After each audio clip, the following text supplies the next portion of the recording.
A Monster Calls, Chapter 2, Breakfast. Mom? Connor asked, stepping into the kitchen. He knew she wouldn't be in there. He couldn't hear the kettle boiling, which she always did first thing, but he'd found himself asking for her a lot lately when he entered rooms in the house. He didn't want to startle her, just in case she'd fallen asleep somewhere she hadn't planned to. But she wasn't in the kitchen, which meant she was probably still in her bed, which meant Connor would have to make his own breakfast, something he'd grown used to doing. Fine. Good, in fact, especially this morning. He walked quickly to the bin and stuffed the plastic bag he was carrying down near the bottom, covering it up with the other rubbish so it wouldn't be obvious. There, he said to no one, and stood breathing for a second. Then he nodded to himself and said, "Breakfast. Some bread in the toaster, some cereal in a bowl, some juice in a glass, and he was ready to go." Sitting down at a little table in the kitchen to eat. His mum had her own bread and cereal, which she bought at a health food shop in town, and which Connor thankfully didn't have to share. It tasted as unhappy as it looked. He looked up at the clock. 25 minutes before he had to leave. He was already in his school uniform, his rucksack packed for the day, and waiting by the front door. All things he'd done for himself. He sat with his back to the kitchen window, the one over the sink that looked out onto their small back garden, across the train tracks and up to the church with its graveyard and its yew tree. Connor took another bite of his cereal. His chewing was the only sound in the whole house.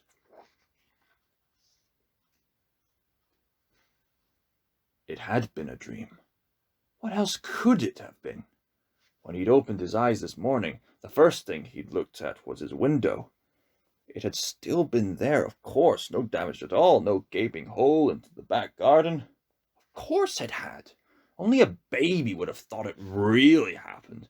Only a baby would believe that a tree, seriously, a tree, had walked down the hill and attacked the house. He'd laughed a little at the thought, and how stupid it all was. And he'd stepped out of bed, to the sound of a crunch beneath his feet. Every inch of his bedroom floor was covered in short, spiky yew tree leaves. He put another bite of cereal in his mouth, definitely not looking at the rubbish bin where he had stuffed the plastic bag full of leaves he'd swept up this morning first thing. It had been a windy night. They'd clearly blown in through his open window. Clearly. He finished his cereal and toast, drank the last of his juice, then rinsed the dishes and put them in the dishwasher. Still 20 minutes to go. He decided to empty the rubbish bin altogether. Less risky that way. And took the bag out to the wheelie bin in front of the house. Since he was already making the trip, he gathered up the recycling and put that out too. Then he got a load of sheets going in the washer that he'd hang out on the line when he got back from school.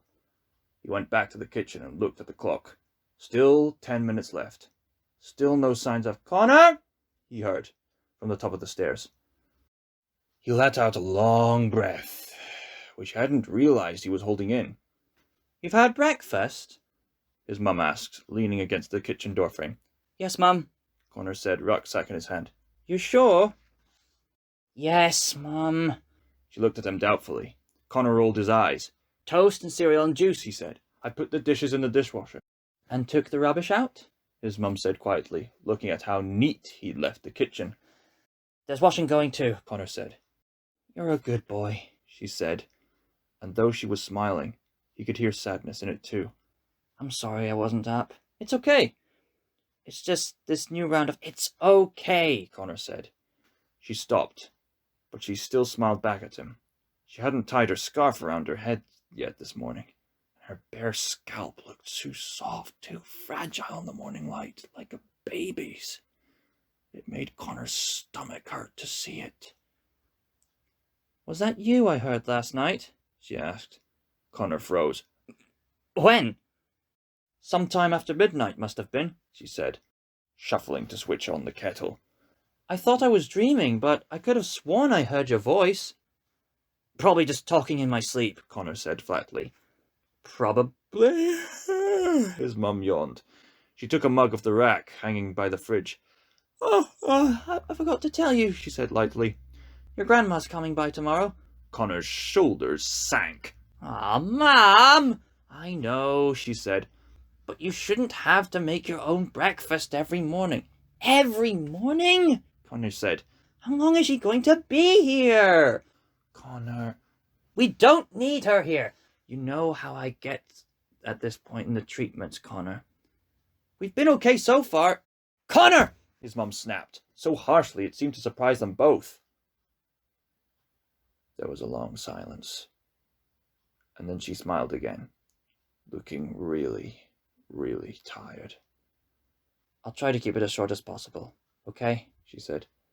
I know you don't like giving up your room. And I'm sorry. I wouldn't have asked her if I didn't need her to come, all right? Connor had to sleep on the settee every time his grandmother came to stay. But that wasn't it.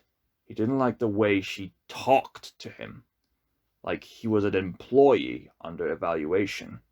An evaluation he was going to fail. Plus, they had always managed so far, just the two of them, no matter how bad the treatments made her feel. It was the price she paid to get better. So why? Only a couple of nights, his mum said, as if she could read his mind. Don't worry, okay? He picked up the zip in his rucksack, not saying anything, trying to think of other things. And then he remembered the bag of leaves he'd stuffed into the rubbish bin. Maybe Grandma staying in his room wasn't the worst thing that could happen.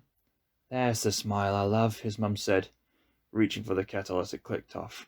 Then she said with mock horror, She's going to bring some of her old wigs, if you can believe it. She rubbed her bare head with her free hand. I'll look like a zombie Margaret Thatcher. I'm going to be late, Connor said, eyeing the clock. Okay, sweetheart, she said, teetering over to kiss him on the forehead. You're a good boy, she said again. I wish you didn't have to be quite so good. As he left to head off for school, he saw her take her tea over to the kitchen window above the sink. And when he opened the front door to leave, he heard her say, There's that old yew tree. As if she was talking to herself.